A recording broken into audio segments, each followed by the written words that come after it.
Adding schema markup manually in WordPress is a powerful way to enhance your site's visibility in search engines without relying on plugins that might slow things down. So in this video, I'll show you how to add schema markup in WordPress manually.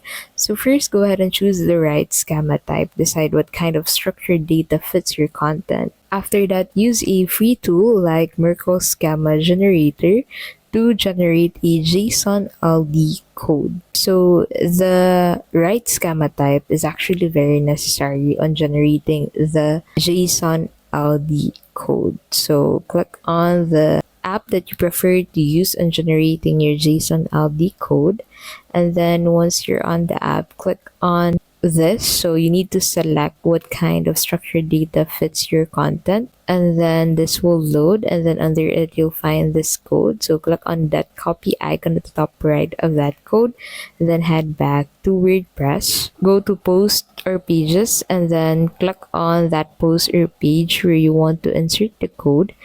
And then you'll need to go ahead and click on the three dots to the top right of this page, and then click on code editor. Now go ahead and paste your JSON-LD code at the top or bottom of your content, so you can add it on the title along with the body, such as the first part of the body. So you can use Google Rich Result Task or Schema Markup Validator, and then paste your page URL or the raw code to check the errors and previous enhancements. So once live, Google may start showing rich results like star ratings, event dates, product prices, and facts. And that is how you can basically add a schema markup in WordPress manually.